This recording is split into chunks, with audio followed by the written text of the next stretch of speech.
Brew Strong is brought to you by Blickman Engineering, home of the top-tier brewing stand. Visit them online at blickmanengineering.com.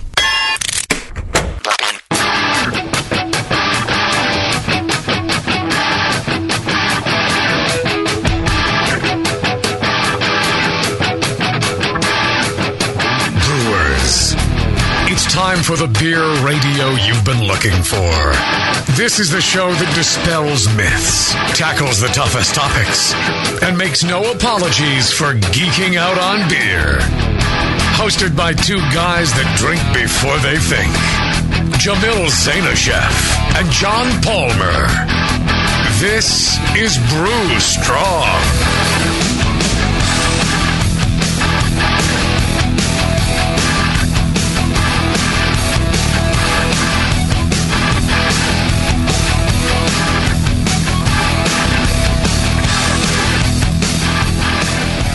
Hey, howdy, hey, my brewing brothers and sisters.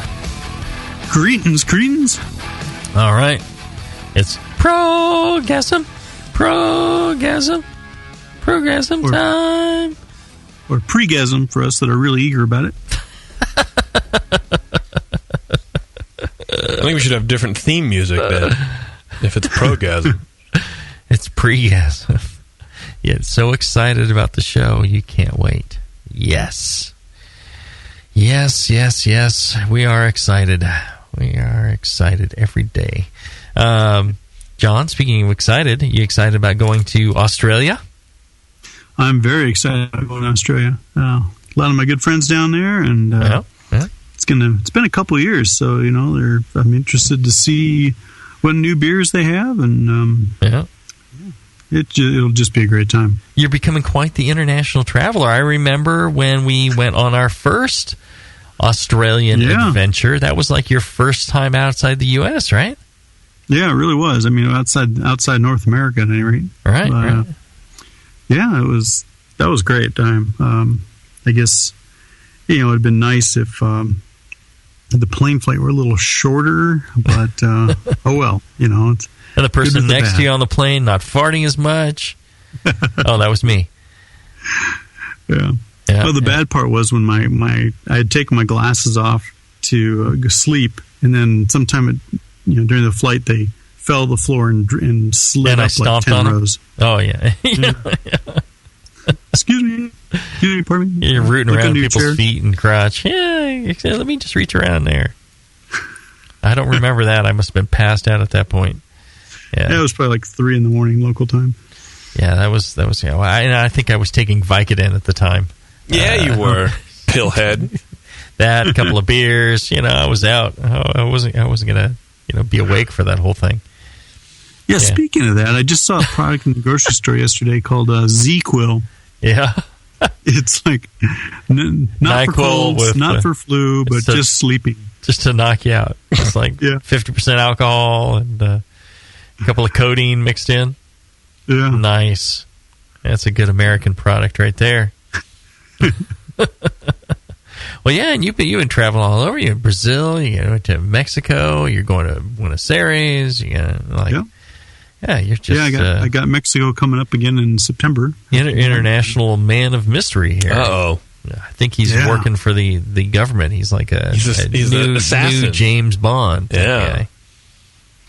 Yeah, I'm looking forward to going to like someplace, like Norway in January. That'd be fun. Yeah.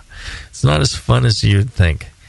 Not in January. Are we ready for the progasm? It's a dry cold. Yes, we're ready to get to gasm any moment now. Gotta talk about the progasm. What kind of music is this? It's the porn music. That's weak porn music. I don't know. I need a little more boom shika wow wow. Speaking of boom shika wow wow, how about that Blickman Engineering, huh? Wow wow wee wow. Oh yeah. Innovating your homebrew so you don't have to. That's right. Or innovating your home. Easy for me to say. Innovating your homebrew. Innovating your homebrew. So you can brew better beer. That's right. Yeah, check them out. They got a ton of great stuff. They're always inventing new things. And the place to check them out, besides the Homebrewers Conference, AHA Conference, you can check out at BlickmanEngineering.com. Blickman with 2 N's, engineering.com. and a CH, and God knows how many E's and C's and H's in engineering. And there's probably a G in there, too. Go check them out. They've got the top-tier systems, Tower of Power, Hop Rocket, Beer Gun. They're always inventing new stuff, always coming up with ways, to innovate your brew day. That's and make it more repeatable, easier, and just a lot cooler and a lot more fun. So check it out. Good people there at Blickman Engineering. They've been sponsoring the show, paying for the show so you don't have to. So the very least you could do is go to the website, give him an email, tell John Blickman we sent you, and that you appreciate that he is parting with that money so you can enjoy the show free of charge. All right, so we're doing another Progasm, and we are continuing the series. We're going to talk about licensing and permits today. So, alongside financials, which we covered last show, licensing and permits is one of the biggest headaches for people. Matter of fact, I got somebody that emailed me just the other day. It was like, all right, so do I, what kind of licensing and permits do I need? I'm like, yeah, Google them. Here's a list of everything that I've looked at. Right. What? Right. So I was like, I see that beer manufacturing is covered under, this. And it's like, quite simply, the feds control production of alcohol, and the states control essentially the sale of alcohol. So it's federal and state, and then not to mention your local city and zoning and planning and all that plays in it as well. So let's do this. Let's take a short break. When we come back, we'll kind of dive right into the whole licensing and permits for your new brewery. Back after this. When you hear Blickman Engineering, think innovation, passion, quality, and customer service. Blickman gear is designed by brewers to give you a sense of pride in your equipment. At Blickman, they know what makes brewing a pain and build gear that makes it fun. Like the intuitive beer gun, a completely different approach to filling bottles. The Therminator Wort Chiller, a new take on a plate chiller that's sized for flow, performance, and the high groundwater temps homebrewers face every day. The Brewmometer, a brilliant weldless thermometer design with brewing parameters right on the dial. The Autosparge, ultimate simplicity for preventing an overflow or running your mash tun dry. And much more, like the modular top-tier brewing stand, conical fermenters, and their Boilermaker brew pots. With more cutting-edge equipment coming soon, keep up with the latest from Blickman at blickmanengineering.com and stay on the cutting edge. BN Army, HopTech has a great discount waiting for you. Do you often find it difficult to find specific specialty ingredients for your home brew recipes? Well, listen to this. HopTech stocks 59 different grains to choose from, 39 varieties of pellet hops, and 8 kinds of whole leaf hops. And HopTech not only carries Y yeast and White Labs yeast for you, but also Fermentus, 04, 5, 6, 23, 33, and T58 Belgian yeast, plus Cooper's, Nottingham, and Windsor yeasts. Got your recipe ready to go? Pick up some great brew gear like new long and short sleeve shirts, games, and more. HopTech's new website is being updated every day with new items. If you don't see it, call the shop. They're open 6 days a week. BN Army and AHA members get a 10% discount, and active military personnel get 15% off. Visit HopTech.com today for great selection, great service, and a great discount. HopTech.com. Hey, my brewing brothers and sisters. This is Jamel Zainashev, and I want to tell you about Heretic Evil Twin. You might be familiar with my homebrew recipe, which uses massive late hopping to create a balance between the malty sweet and the hoppy bitter, along with an outrageous malt and hop character. I wanted a beer with the same bold hop and malt character, so we played around with the homebrew recipe until we were able to make a great commercial version too. We've created a beer rich in malt character, full of caramel, toast, biscuit, and an ever so subtle roast note. On top of that, we piled in an insane amount of Citra and Columbus hops at the end of the boil, as well as in dry hopping. This damn-the-cost approach to hopping gives Heretic's Evil Twin a great blast of citrus and tropical fruit that can't be matched by any other hop. The result is a bold, malty, hoppy, but easy-drinking beer. This is our top seller, our flagship beer, and I couldn't be prouder of it. Cheers. To find Heretic beers near you, click on Find Some at hereticbrewing.com. Are you a member of the American Homebrewers Association? Well, you should be. Members of the AHA can focus on brewing beer, and the AHA takes care of the rest. The American Homebrewers Association advocates on behalf of homebrewers like you to legalize the hobby in all 50 states and make sure that beer laws make sense. Plus, there are many great benefits that come with your AHA membership, like pub discounts that give you awesome deals at bars, restaurants, breweries, and more. Zymergy Magazine and eZymergy for tons of articles, how-tos, easy-to-follow recipes, and news about the hobby you love. And access to the members-only content on homebrewersassociation.org. But the AHA can't do it without your support. Join today so the American Homebrewers Association can keep fighting for your home brewing rights. Visit homebrewersassociation.org or join right now from the homepage of the Brewing Network website. Relax. Don't worry. It's the American Homebrewers Association. Hi, this is Push from the Brewing Network, and I want to tell you about the Brewmaster's Warehouse and how you can get 10% off your next order. I'm a pretty techie guy, but I've never seen an online store like this. It's awesome. Go to brewmasterswarehouse.com and click on Brew Builder. You can whip up a custom recipe so easily even Sven could do it. Seriously, it's slick. You can share your recipe with your own logo and notes to the Brewmaster's database if you want, and the best part, it keeps a running tally of the beer you're building while you're doing it. Then, bam, click Buy Recipe, and your cart is filled and ready to go with helpful suggestions in case you forgot something. This thing is amazing. Brewmaster's Warehouse is run the way a home brewer would do it, with great service, fast turnaround, and $6.99 flat rate shipping. Brewmaster's Warehouse and the Brew Builder blew me away. Check it out today at brewmasterswarehouse.com. I'm serious. And don't forget to put BNARMY in the discount code box for 10% off your order. Check out brewmasterswarehouse.com. Cheers. Since the first time the Brewing Network microphones turned on, More Beer was behind it. More Beer sponsors the programming on the BN because, like you, they love brewing. And like the Brewing Network, they love sharing their knowledge. Morebeer.com isn't just a website to place your next equipment or ingredient order. Morebeer.com also gives you access to free beer information that will make you a better brewer. Go to morebeer.com and click into the Learning Center. You'll find podcasts, technical facts, video tutorials, and more, including access to The Buzz, More Beer's social network of more than 5,000 members. And some of them might even be crazier about beer than you are. Get over to morebeer.com today and take advantage of The Buzz, the forum, the Learning Center, and make sure you're signed up to receive the newest More Beer catalog. More Beer, bringing you absolutely everything for beer making.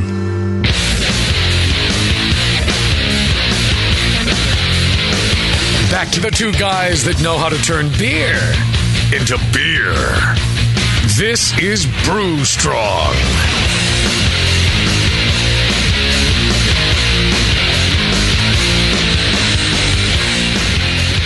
All right. So you decided to form your brewery and open another beer. And you know, one of the things that people first dive into is like, well, yeah, what do I, how do I get started? What paperwork do I need? And it's the paperwork that trips up a lot of people. When we were doing Heretic, you know, one of the first things I did, I was like, freaking paperwork. I don't want to do all this paperwork. How do I do all, I don't know how to do all this paperwork. You know, how do I do it? You know, the first thing I did was look for somebody to do it for me. And I asked around.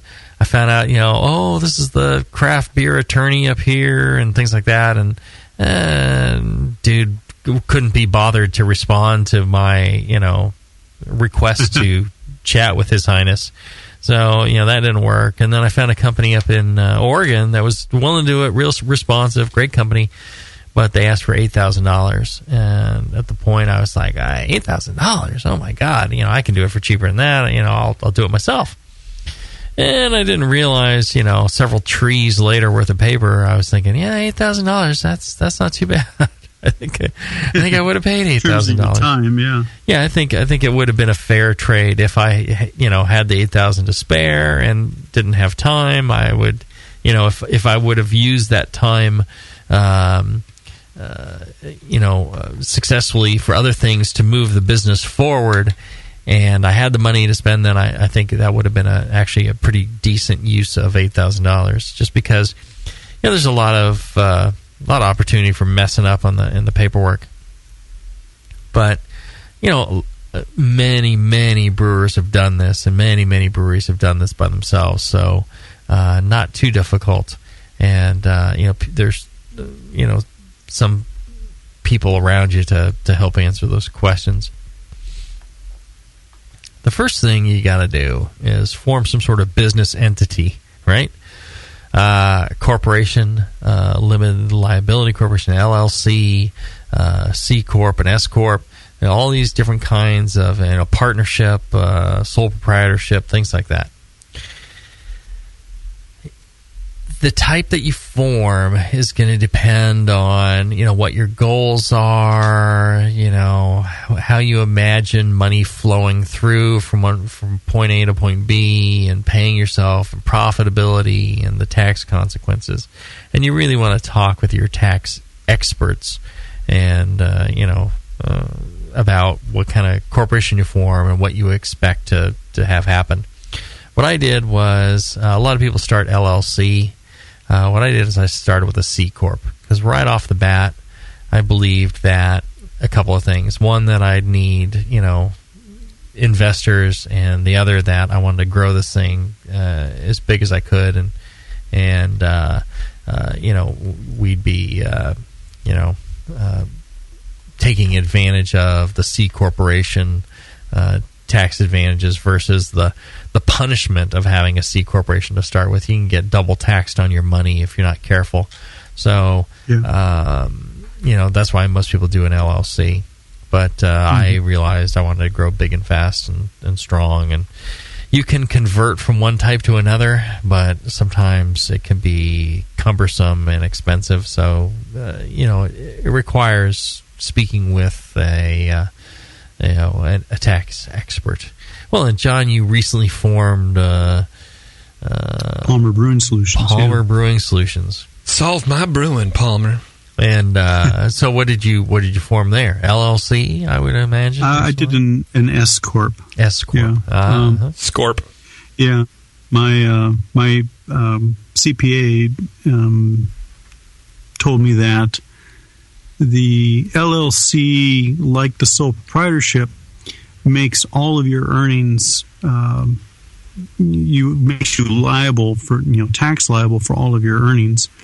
Whereas with the S Corp or a C Corp, you can pay yourself a salary and then take all and only pay self-employment tax on that salary, and then you would, any other earnings of the company that you would partake of, would be only taxed as a dividend, as opposed to salary, or so lower tax rate for yourself, as well as some better liability coverage in an S Corp or a C Corp than in an LLC.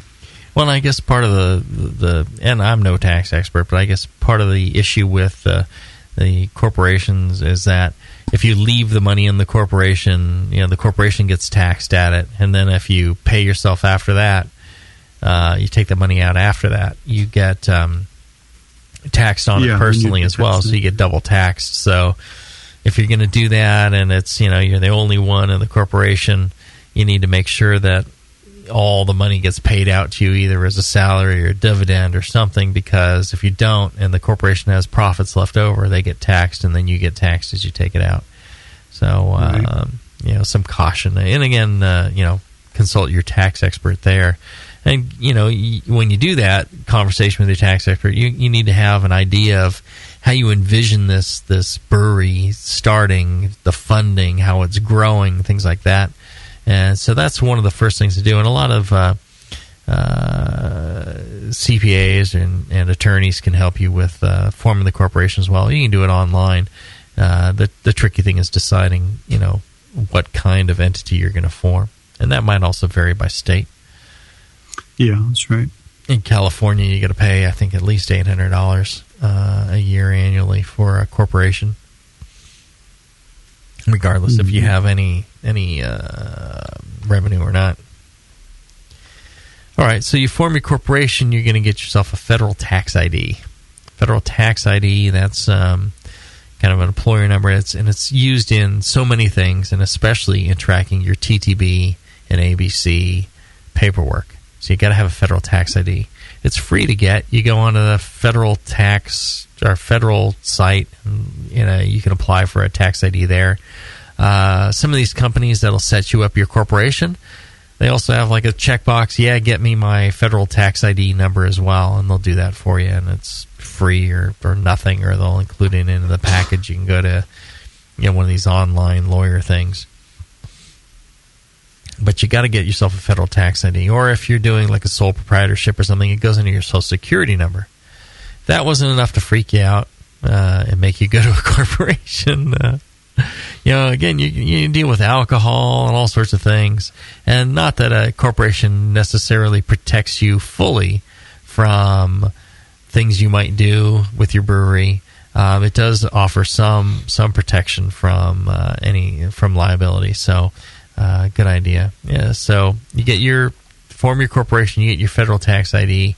You're gonna get your business license and business permits. You can you'll do that at your whatever city you're going to be operating in. They'll sometimes if you're in an unincorporated area of a county, you get a county license and permit.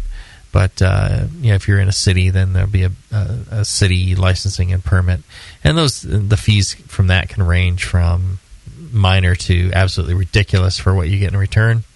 Just depends on the city.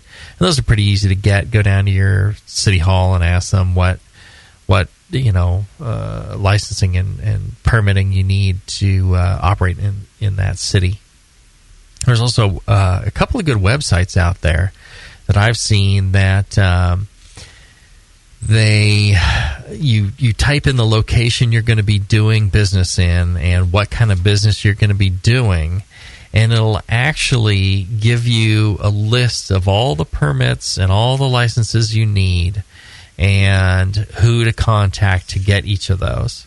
I found that after I did all this separately, and it's pretty inclusive. I've seen the lists that they generate, and they're actually pretty darn good. So you can check those out. It may not cover everything that you need, but I think it'll even have that disclaimer. May not cover everything you need, but you might take a look for some of those. Those are pretty good. Let's see here.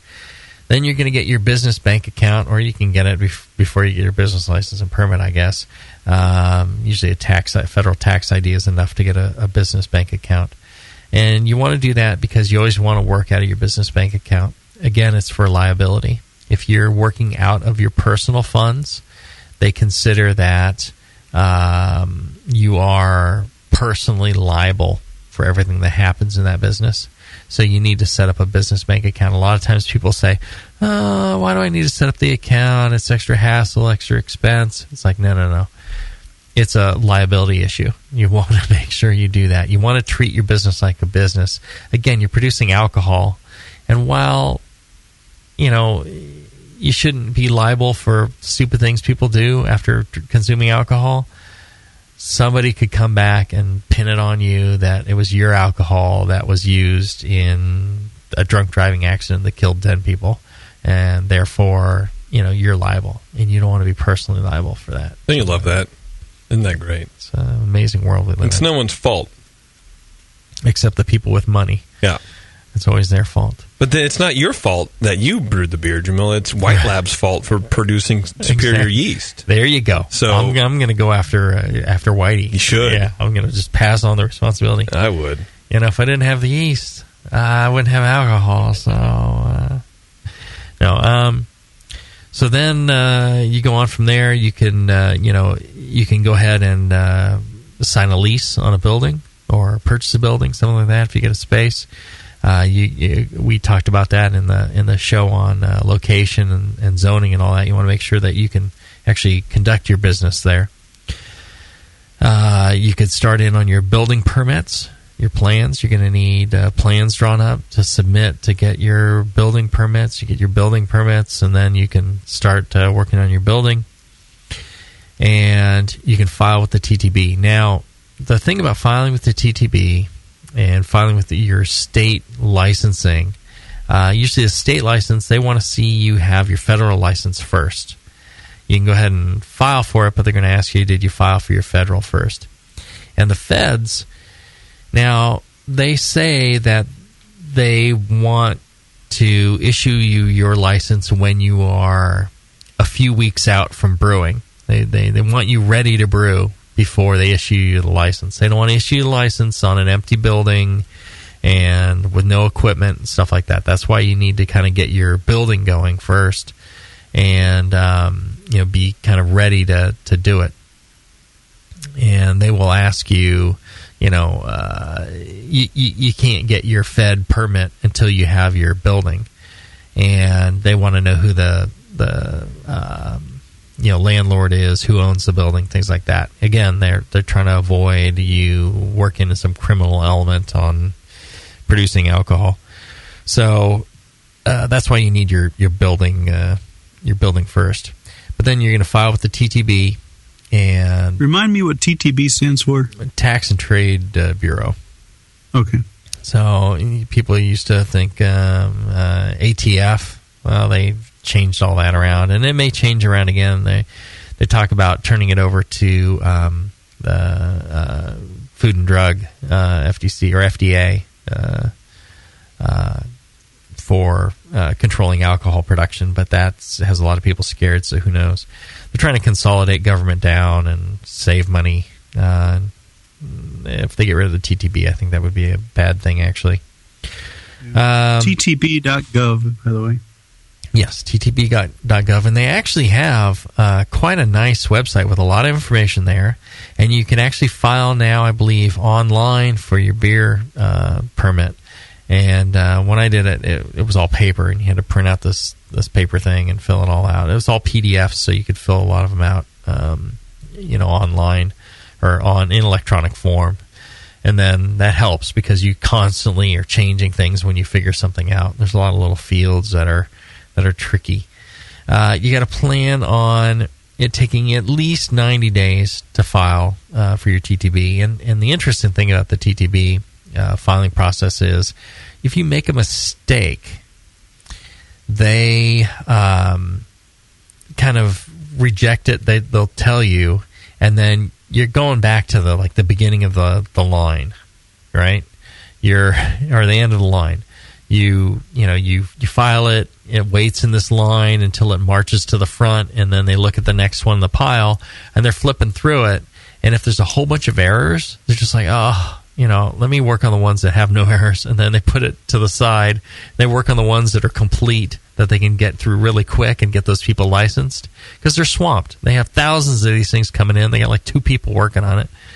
And so it's just like, well, here, let's quickly license all these people who have it correct. And then they're going to go back to the ones that are screwed up. So you want to submit it correctly the first time, because it just keeps bouncing you back, and it's going to take you forever.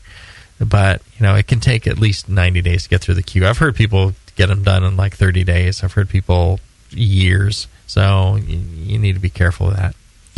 And the other thing you're going to want is to make sure you have $1,000 on hand for the bond. So you need to put a bond down to make sure you're going to pay your federal taxes. And up to a certain amount of production, this $1,000 check you give them is enough. You need to keep increasing that bond for, as you up production. And the interesting thing is when you go to, they used to actually do a site visit. They would come out and visit your production facility and inspect things and make sure you're all set up and everything was good and legal. Now what they do is they just talk to you on the phone. They do an interview. And the interview, most of the questions center around, does your business plan include paying your federal taxes? You're supposed to answer yes. No. And Does your plan envision you being able to pay your taxes? Yes. So they have a couple of questions in there. You're going to think it's a trick question. It is. Where they're just like, it is a trick question.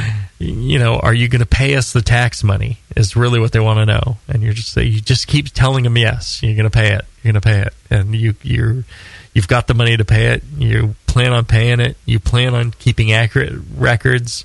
You plan on securing everything. You plan on being nice and responsible. And that's essentially what the interview is. And that's the big part of the Fed paperwork.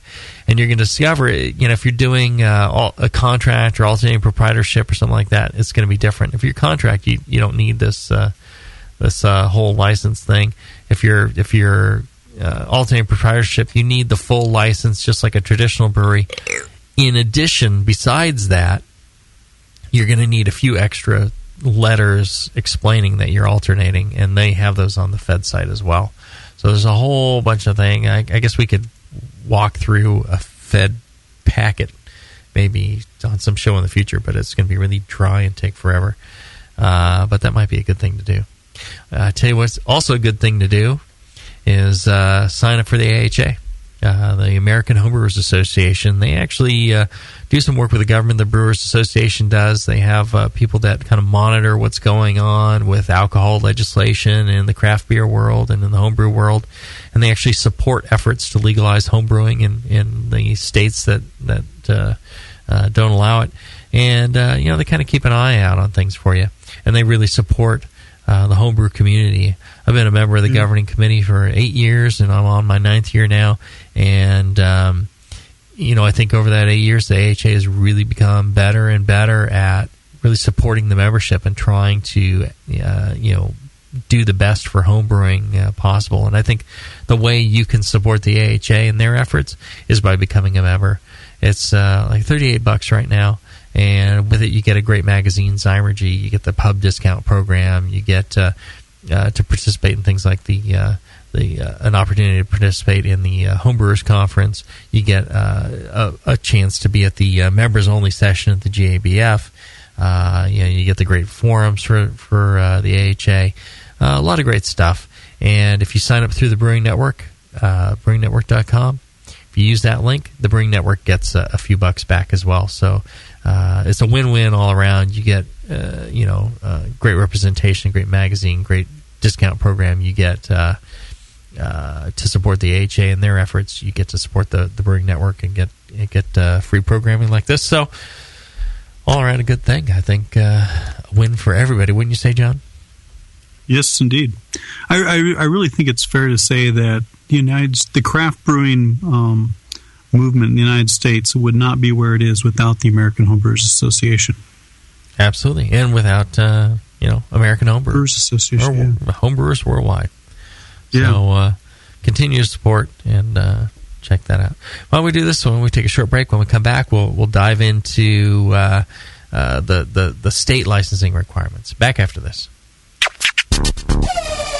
Nico, listen, our lawyers said that we had to do this for 1 hour, and after this, we don't have to talk to each other for 3 more months to the next meeting. Kids, come on, let's get out of here. I'm supposed to have more lines. I'm the professional. Hey, it's Sully. And I'm Nico. And we opened the 21st Amendment 9 years ago at 563 2nd Street in San Francisco, just 2 blocks from Giants Park, to make great beer and have a great time doing it. That's right, because to us, the 21st Amendment is more than just the right to make beer. It's the right to experiment, to be innovative, and just do things differently. And so now, we're putting our craft beer in cans. That's right, cans. You can find our world-famous Hell or High Watermelon Wheat Beer and Brew Free or Die IPA throughout California and Alaska. And now it's also available on draft at select accounts in the Bay Area. So next time you're at your local neighborhood pub or good beer store, be sure to ask for 21st Amendment in cans. Because everyone likes it in the can. Tasty crack cans. Tasty crack can. 7 short minutes off California State Route 101. There lies a secret oasis for all craft beer lovers. It's Relax, Grillin' and Chillin', bro! Relax, Grillin' and Chillin' in Hollister, California is a craft beer lover's dream come true. Not like a creepy JP dream. like a normal craft beer lover's dream. 30 taps pouring your favorite craft beer. Visit Relax Grillin' and Chillin' on Facebook to see the most up-to-date beers and what's on the grill. Let us grill so you can chill. Angus burgers, filet mignon, and ribeye steaks, dogs and sandwiches, and more. Great food, great beer in a place where you can kick back and relax. Tuesdays are brewery nights. Come in to celebrate, and you're not limited to enjoying your favorite brew at the restaurant. Relax Grillin' and Chillin' has beer to go. Relax Grillin' and Chillin'. Let them grill so you can chill. Hi, I'm Jamel Zainasheff, and in addition to my work on the Brewing Network, I write the Style Profile column in every issue of Brew Your Own magazine. Hi, I'm Sean Paxton, and when I'm not prepping for the Home Brewed Chef on the Brewing Network, you can find me writing articles on how to cook with your home brew for Brew Your Own magazine. Greetings, cretins. This is John Palmer, and when I'm not writing for Brew Your Own, I'm reading it. John Palmer, Sean Paxton, Jamil Zainasheff. If you love listening to them on the Brewing Network, you'll love reading their articles, tips, and recipes in the pages of Brew Your Own magazine. Join Jamil, John, and Sean 8 times a year in Brew Your Own. And when you subscribe to BYO on the Brewing Network website, half of your subscription price goes right back to the BN to support great beer and food programming. So sign up for Brew Your Own magazine through the BN website today so you can listen and read your way to better homebrew.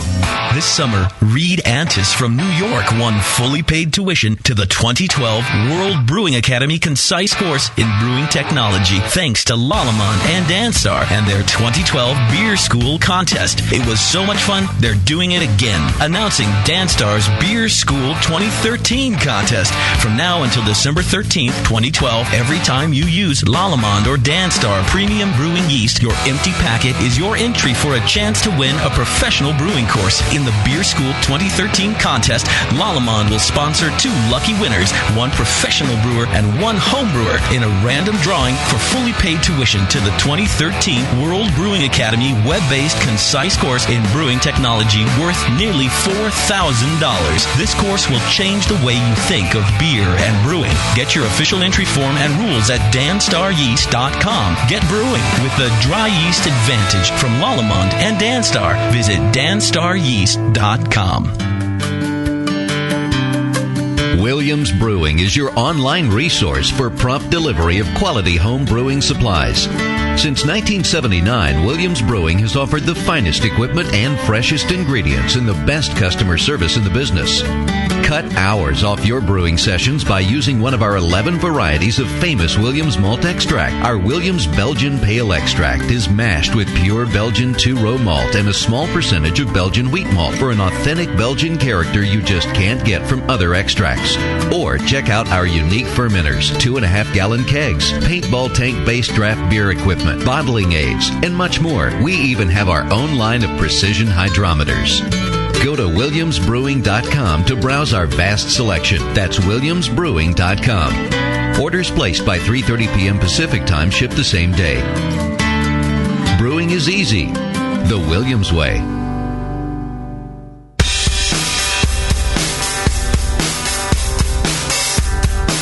Back to your hosts, Jamil Zainasheff and John Palmer. Putting the testicles in technical. This is Brew Strong.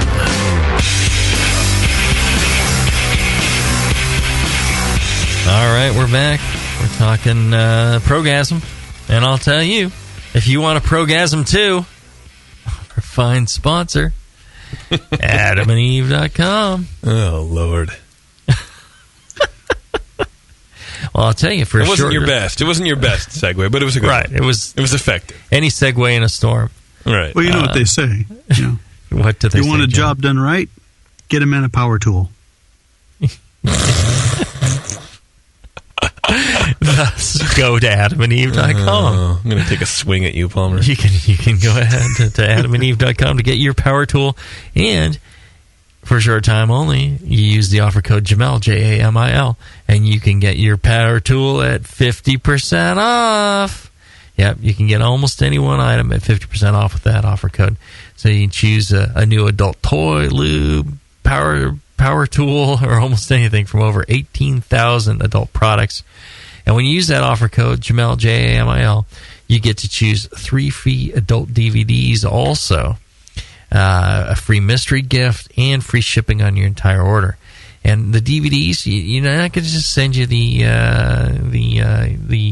goat in rubber suits DVDs. They're going to send you. You can actually choose, unless that's what you're into. That's what you're into. Yeah. You can get that. I tell you what. You know what you can get? You can get yourself anal, amateur, Asian, big breast, big butts, bisexual, chunky, co-eds, fetish, gay, interactive point of view, lesbian, MILFs, Brewcaster on Brewcaster, any of that stuff. The real kinky Brewcaster on Animal, you can get that too. The Super Deluxe package. The Super Deluxe, right from adamandeve.com. Check it out.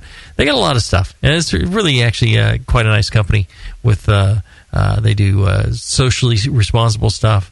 They do. And like I said, 18,000 products. It's not all totally rude stuff, but if you're into that, they got that. But you can get something sensual for your loved one as well, something classy. So check it out.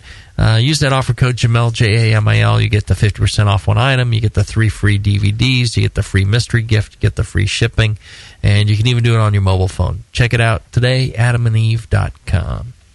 All right, so we're talking about licensing, and we kind of covered the state licensing stuff. Federal. Or the federal licensing. And the federal license, it's you have forms for every person involved. We were talking in the previous show about financing, and anybody 10% or more stockholder, they want a form on those people. They have to they need personal references, any laws that they've broken, any times they've been arrested, where their money's coming from, all this stuff they'll need on those people. That's why if you have investors, you need to make sure they're clean enough to get a brewery license. And you'll need to fill out more paperwork. If you have a lot of people that are 10%, you're going to need a lot of paperwork. And then you need forms about your building. You need to draw out plans. You need all that stuff. It takes quite a bit. And again, the federal site has a pretty good list of all the forms you need in order to do a license. So that's a good place to start. And then if you're doing an alternating proprietorship, there's a few extra forms that you're going to need to fill out, and they have those as well. They actually have boilerplate letters that you can fill out. For the state, like I said earlier, they want you to have the TTB done first before they issue your license for the state, in a lot of states. Some states, I think it's like no big deal. You pay $10 and they're just like, here you go, here's your license. But most of them are going to rely on the TTB being done first. They assume the TTB has checked you out enough to do there.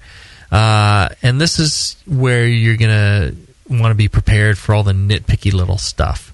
This is where they're going to come and look at the building. They're actually going to inspect. In most states, they'll have local inspectors come and see what your setup's like and make sure it's not in the basement of an elementary school or something like that. And that also goes along with the zoning.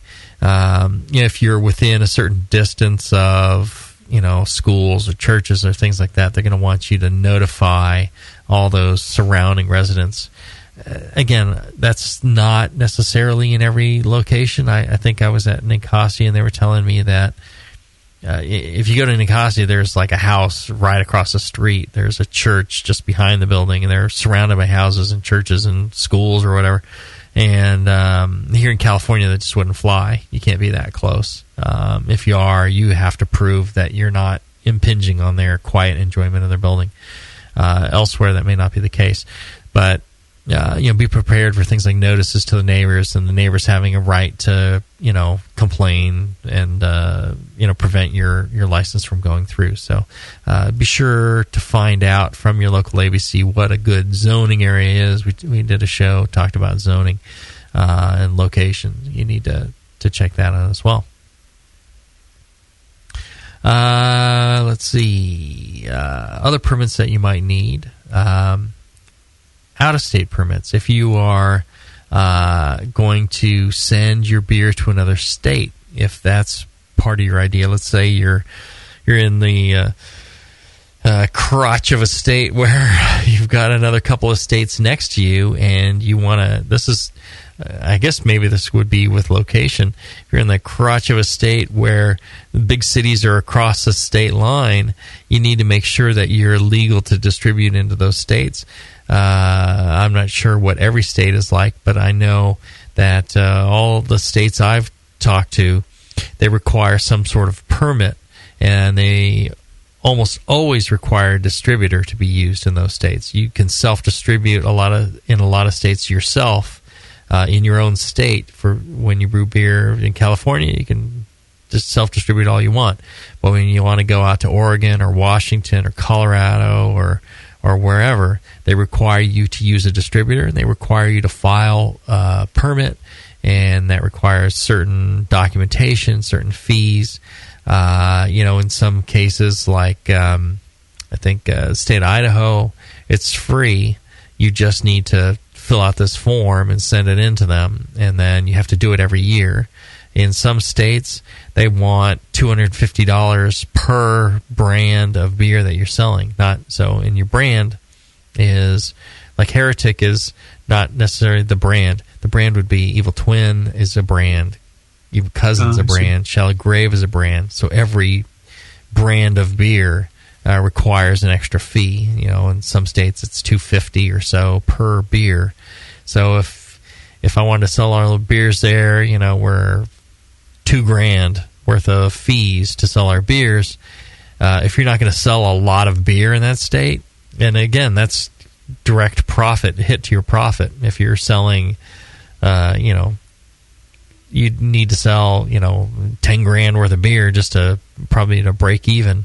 So, you need to be cautious, or at least cognizant of, going to another state that you're going to need these permits. And I heard an interesting story when I was in Idaho. They were telling me how some brewers went to Idaho and were selling their beer in Idaho, and then they discovered that they needed this permit in Idaho, and they had to pull all their beer back out of Idaho. Oh, good. And then file this permit, and then later go back in. Wow. And it's a free permit. I mean, it's just a one-page form that you fill out, or maybe it's a couple of pages. You have to, everybody involved and the principals in the company have to sign this, fill it out, and then you mail it in. It goes to the police department, and they essentially sign it and say, thanks, send it back to you, and you're all done. But you have to do it every year, and you have to make sure you filed that. So, kind of an interesting thing, wouldn't you say, John? That each state is completely different. When they repealed Prohibition, every state got the right to regulate alcohol as they saw fit. And so there's a whole wild collection of laws out there. Yeah, I wonder what it's like in Alaska. Cold? Yeah, but I would imagine they have a lot of local brewery competition and so on. Yeah, they got quite a few breweries now in Alaska. It's stacking up. Considering they only have like 5 cities you can actually live in year round. I think they're amassing quite a brewing enterprise there going on. All right, another interesting permit that you're going to need: federal food processing for terrorism. Right, so there's a federal food processor. They need to eat too. You know what I mean? Thing that you need to fill out, and I've heard brewers refusing to fill it out and not wanting to pay and doing all this stuff. It takes 15 minutes. You go online, you type in a few fields, you hit submit, and agree to. It's essentially so if there's some sort of attack against the federal or U.S. food production for terrorism, like they're trying to slip something into the food production machine and kill a whole bunch of people, then and they hear that it's against breweries, they can contact you and say, hey, all you breweries, look out for somebody trying to slip you something in your hops or something like that, or in your malt or something like that, right? Wow. So pay attention. It's just a registration thing. It's not a big deal. Doesn't cost anything, and you do it like once. It takes like 15 minutes. You also have your COLAs, your certificate of label approval. So when you get your and you can only do these once you get all your federal and state licensing, like COLAs. Every time that you sell beer, it needs to have a label. Every label that for every brand needs to be approved before you can sell it. So in order to get this approval, you submit it online through a thing called the COLA Online, which is a federal site, and you fill out information about the brand, and you upload an image of the label, and then if everything is correct on the label, they approve it. If not, they reject it, and you have a chance to correct it, and then they'll take a look at it again. If you do it right from the very first time, it takes a week maybe to get it approved. It's really quite quick compared to when you had to submit papers.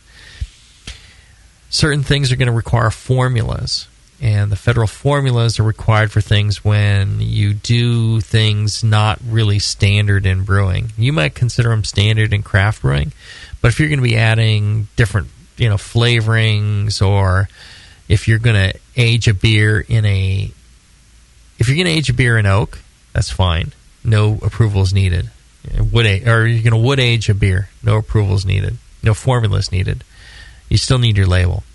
If you're going to age a beer in Chardonnay barrels, you need a formula. If you're going to age in bourbon barrels, you need a formula. But if you're going to age in wood, no formula. So anytime you specify some ingredient that's in the beer, you need a formula. And you file for these formulas. The formulas take a lot longer to get approval on. Once they're approved, then you can file for your label. And once you have that label approved, then generally your state wants label approval as well. And the states like it if the TTB has already approved these. Then you just include a copy of the federal approval is what I do, and then send it to the state. And the state's like, the feds are fine with it, I'm fine with it. And then they sign those off. And then certain states, California is one of them, requires price posting. And you're required to list, before you sell your beer, what price it's selling at, in what quantities, and what counties. And it's quite a long, cumbersome process. It can take, when I produce a new product, it can take me a full day to update the price posting in all the counties. And that's just so. What does that do for the state? I wonder.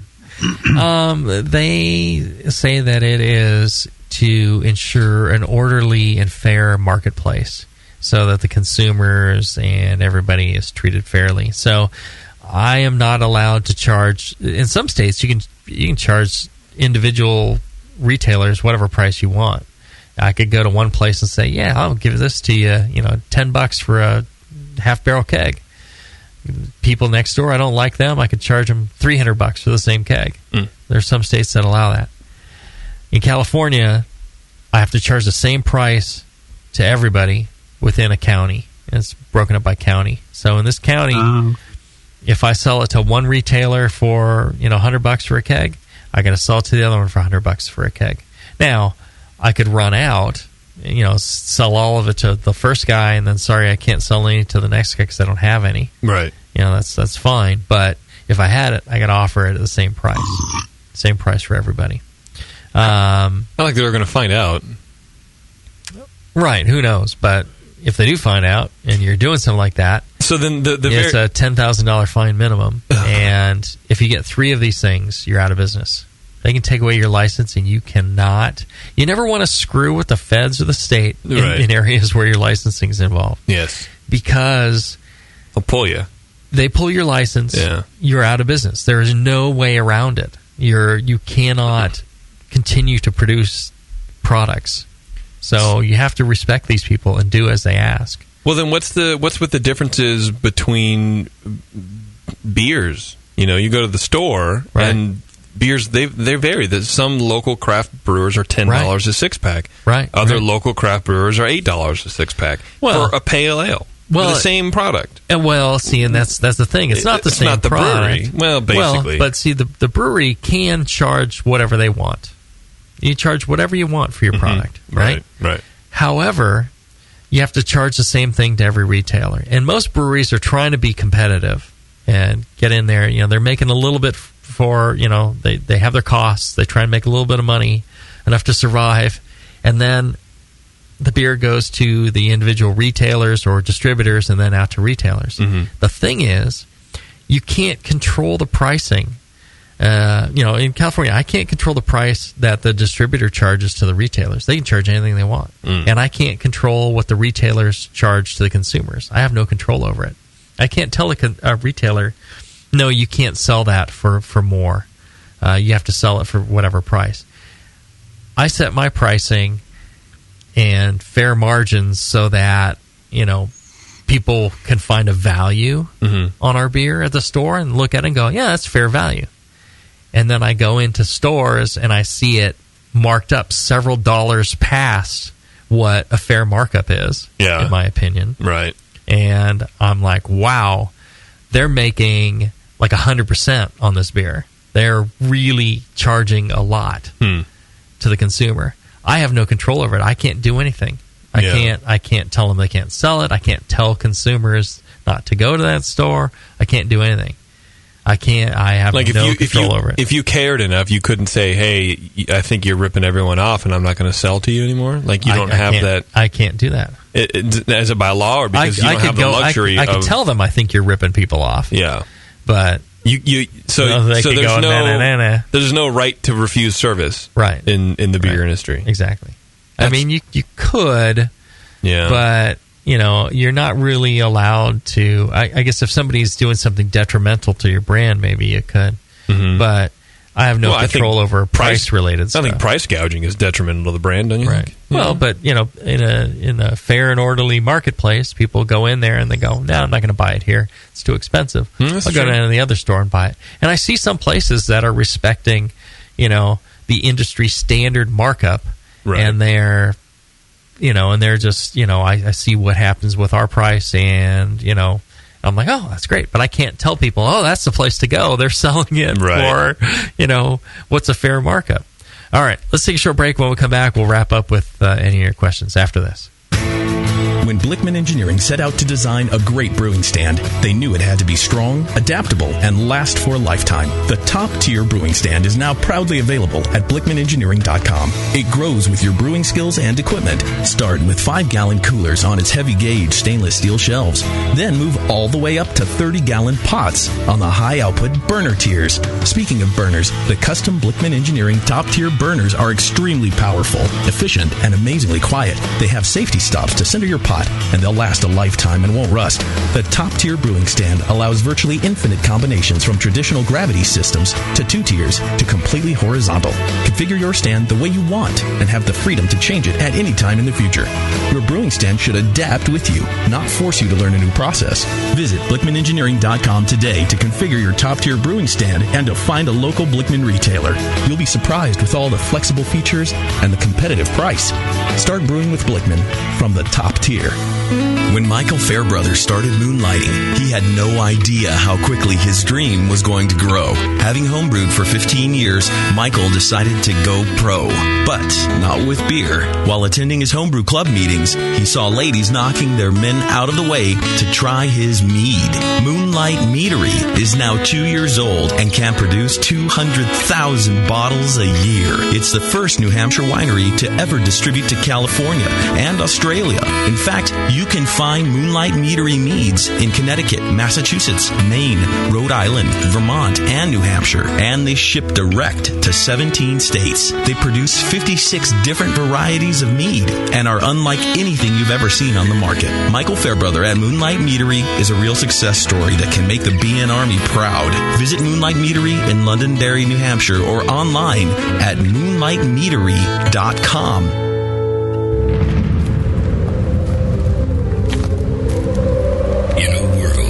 Everything has been lost. What happened to the city. It's in ruins. Only one man has the ancient knowledge to restore civilization. I need a drink.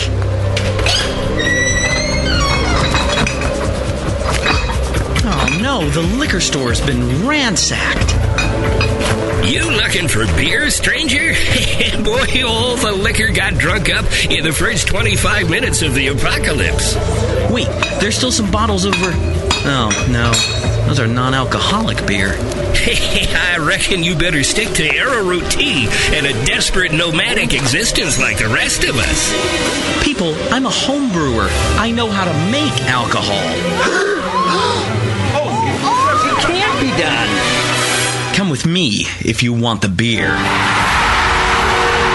Okay, I'm gonna need some big plastic buckets. He is the chosen one. The prophecies say that he's gonna get us wasted. Someone start heating water. And from the creators of Northern Brewer, the people who brought you $7.99 Brew Saver shipping, massive selection, and superior customer service comes the Home Brewer.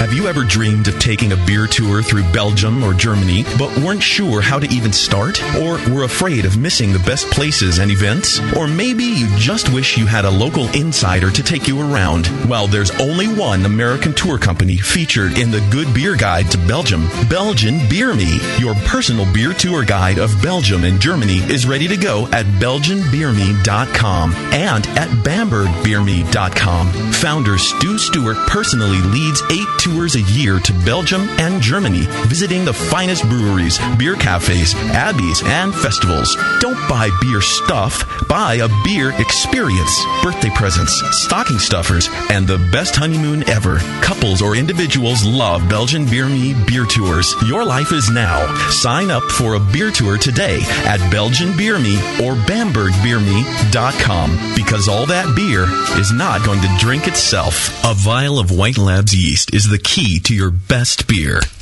When you open a vial of White Labs yeast, you're giving your beer its best chance for a perfect fermentation. In addition to their already incredible variety of yeasts, White Labs is proud to announce WLP 90, San Diego's super yeast, now available year-round. WLP 90 is super clean, super fast fermenting, with low esters and has a neutral flavor and aroma profile. It's alcohol tolerant and highly flocculent. For more of the latest White Labs news, click over to whitelabs.com, where you can read reviews of yeast, learn in the lab section, and join the customer club. And if you should find yourself in San Diego, White Labs has a brand new training facility for craft brewers and home brewers alike. Whitelabs.com. Discover yeast, nutrients, enzymes, and more for commercial breweries, home brewers, and homebrew stores. White Labs. It's all in the vial. Back to the beer guys that make other beer guys look like wine guys. Brew strong.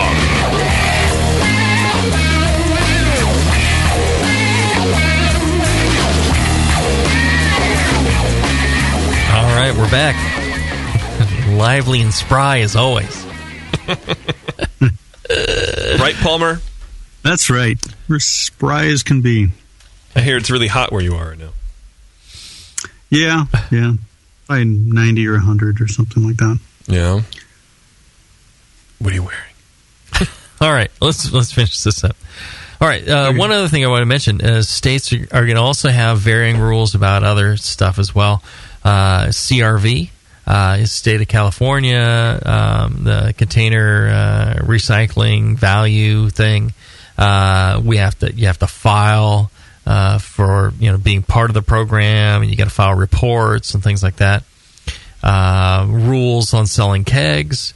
In California, you have to buy, if you want to sell kegs over a certain size, you have to buy all this paperwork and file all this paperwork to track the kegs so people aren't having parties with kids or something. Air quality rules, water rules, noise rules, all sorts of things. Check with your individual state, but be aware that there's times when you'll need to file that sort of permits and paperwork as well. And again, I wish I had one of those websites, but gosh, when it was pretty easy to find a link to the websites that list all the permits and stuff you need to fill out for different types of businesses. All right, we got any questions from the chat? We do. One guess as to who the first question's from. Spider Wrangler. That's right. Buddy! How did you know? He goes, it seems like paperwork is the main hang-up for breweries opening. Yeah. When Jay-Z was starting Heretic, how far past his original planned opening were they before actually doing business? Lots of the new ones around here plan on being open by dates that come around, by dates that come and go long before they actually get everything lined up. Good question. So, in my case, since we're sharing a building with another brewery, and they're technically the host, you're the parasite. We're the parasite. The issue was the feds wanted to see the host's paperwork complete first before they would even look at ours. And so, even though my packet was complete, a few missing items in the host paperwork prevented the paperwork from being approved. So it went through that issue where months go by, and then they look at it and they're like, and they set it aside. And they just keep setting it aside because there's stuff missing from it. And then finally, when they've cleared the backlog of all the stuff that can be easily approved, then they go back to it. And then, it was a lot of back and forth on the host paperwork. And so I couldn't do anything about that. And all I could do was just beg people to, get the paperwork done. And then once that was done, mine went through with zero problem. It went through in a day. So, that slowed us down. That was probably 5 months. Just because of that. So we could have, there was a lot of other things that needed to get done at that building before brewing could get done. So I would say it probably cost us in the long run a couple of months of possible operating time. Not bad, though, I guess, in the grand scheme of bureaucracy. Yeah, and, I would not blame the feds in the state. They got a ton of work to do. Right. Very few people to do it. And everybody wants to open a brewery. Everyone's in a hurry. And I would say if you have your paperwork correct and, done cleanly and you send it all in properly the way they want it, they're pretty quick in getting it done. Same thing on label approvals. The time when you don't have label approvals quick is because you made some sort of errors in it. You weren't paying attention to what they need. Way to go, and dude. What the rules are. And then it's like it's like if you get something and it's incomplete and you have to respond and explain what the problem is. It's like you just set that aside for now and go through all the ones that are, you can go, oh, yeah, that's correct. Okay, done. You're good. You're good. And then you go back to the ones where now you have to explain to somebody what they did wrong. Right. It's like, so you set those aside. So those things take a lot longer. So you just need to make sure if you can do it, quick and easy and make it easy on them, they'll make it easy on you. They want you to get licensed. They want you to be producing beer, generating tax revenue. Yeah. That's their mandate, and they want you licensed as fast as they can. They're not there to screw with you unless you prove to be a jerk, and then maybe they would. Well, yeah, but also they just want to get you done and out of their hair and move on. It's just longer. It makes their job harder because then they have to research what you've done wrong. No one wants to do that. And I've talked to all the people at the TTB, and they're all very nice. Yeah. They're all nice, normal people just wanting to get you done, get you on your way. If you go to CBC, the Craft Brewers Conference, through the Brewers Association, the TTB people, they send people there. Yeah. And they have a booth, and you go up and you talk to them, and they'll answer questions for you all day long. Really friendly, really nice, real approachable. And they'll give you their business card and say, here's my phone number. If you have any questions, call me. They're swamped. They're absolutely swamped. And so I wouldn't, my experience on the whole thing was everybody was trying to help us get licensed. It's just, you need to do certain things to get them what they need in order to follow the law. They're not trying to make up law. They're just trying to follow the law and get you done. And so I was really impressed with how everybody tried to get us open. So not as much of an issue. Okay. Any other questions? We do. This is from Eagle Dude. He asked, it's not really on topic, but I'll let it slide. What is a good estimate of profit per ounce or other measurement based on sale of kegs, six-packs, bombers, blah, blah, blah? This would have gone back to the finance show. Yeah. But yeah. I worked up a chart essentially looking at, how much per ounce I'd need to make in order to make enough money to pay all the bills and things like that. And, when you're talking about draft, you'll make maybe, a penny to a couple of pennies per ounce. And depending on the beer, your flagship, pound it down, average beer, you're going to make a penny or two an ounce. And when you're on your real creative, barrel-aged, high alcohol, maybe you can make, 5 or 6 cents an ounce in draft. And then when you get into bottles, you can make, anywhere from 5 to 10 cents an ounce. Especially in the creative craft beer, esoteric stuff, limited release, you might be making 10 cents an ounce, 9 cents an ounce. But, generally, 5, 6, 7 cents an ounce is a good target. It's not a lot. It's not. No. And you need, but, that's with all your expenses in there, and, you're looking at, what your costs are. It's a really good way to look at it, though, and it helps you appreciate after expenses, wow, I can make a lot of money off of bottled beer. I can't make any money off of draft beer. So, unless, if you can sell a lot more ounces at once on a keg, you're selling a half-barrel keg, there's a lot of ounces in there, but it's also a lot of beer. And, a lot of times you'll make as much off of a couple of cases of bottles as you will off of a half-barrel of beer. And you don't need to get those cases of bottles back like you have to get the keg back. So,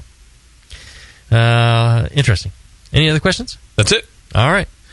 Another good show. I think continuing the progasm. And I think at the end we're going to do a whole, as many shows as it takes to, question and answer about the pro stuff. So, think of your questions and write them down, save them up, and we'll do as many shows as it takes to get people through, even specific things about paperwork and things like that. If you're, what goes in this field, there's a couple of weird fields on the Fed thing that are tricky. All right, if you enjoy this programming, go out to the brewery-network.com and check out the store there. I just signed a bunch of yeast books, and you can get signed books there. You can get a lot of great shirts and other stuff. Yep. Some new shirts, some new glassware. More importantly, our nice new tulip glasses in the store right now. Yep. And you can even sign up for Brew Your Own magazine. It's a good magazine. I write for it. John does every once in a while. When you sign up through the Brewing Network, you click on that link. Even if you're doing renewals, things like that, half of that goes back to the Brewing Network. So it helps considerably provide programming like this. And you get yourself a great magazine to boot. So check it out. Until then, brew strong. Brew strong, everyone.